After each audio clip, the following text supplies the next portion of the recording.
Now, still on what we're doing, this time we are going to look at how to read from a file and echo it back to the user or give it back to the user.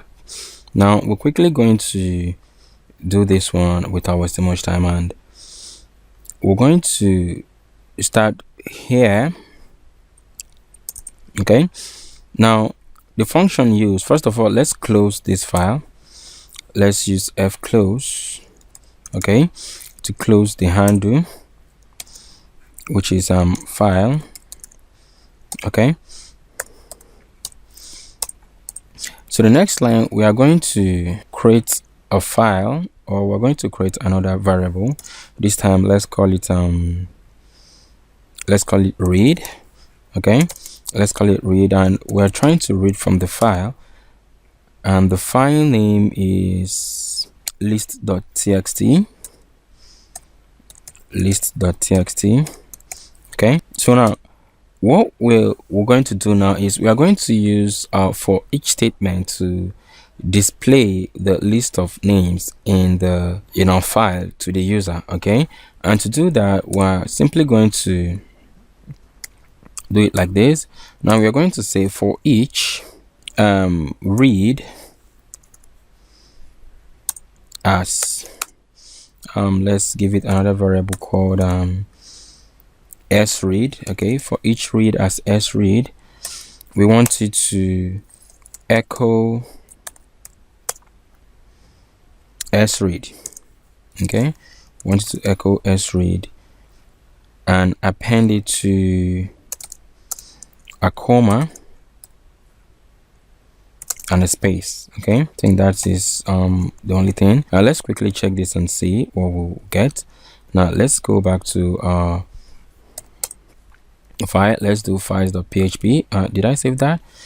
Let me do a Ctrl S there. Now refresh this and let's write a name. Let's say Thomas, and now you see universal team blah blah blah, and now this is what it echoed. It says successful entrance, and we are quickly going to remove that right here. Okay,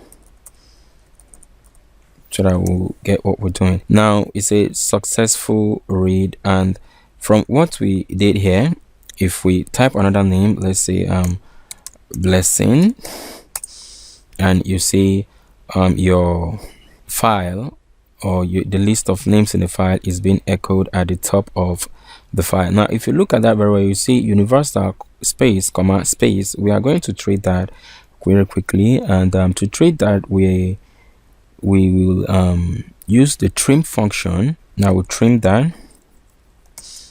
Okay, and we'll concatenate it with that. Let's check that very quickly and see if we are right. Let me do a save. Go to browser, files.php.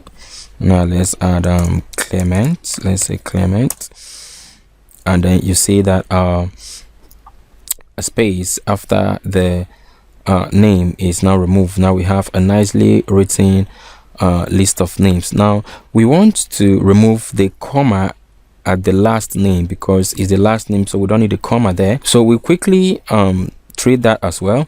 Now to treat that, we will assign, or now to do that, we will assign a count value here, and we'll assign another variable to count the number of names in the file. Okay, so we assign that to read count right here, and we use the function count to count the names in the file, which is the read variable here. We are going to remove this for now. Okay, we are going to remove that, and we'll use an if statement to check. Say if, now we say if count. Okay, we say if count is less than read count. What we want to do now is to echo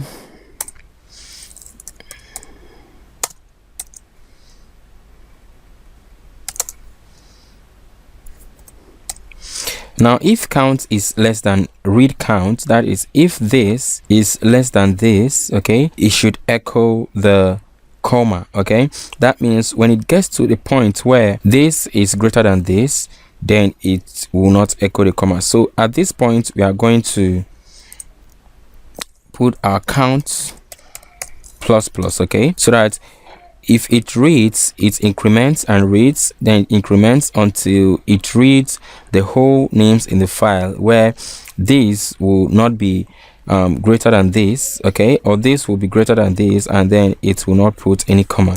If you don't understand that, you can pause the video and look at the code very well, but let's check that in our browser and see if our code is correct. Let's go there and we'll see our form.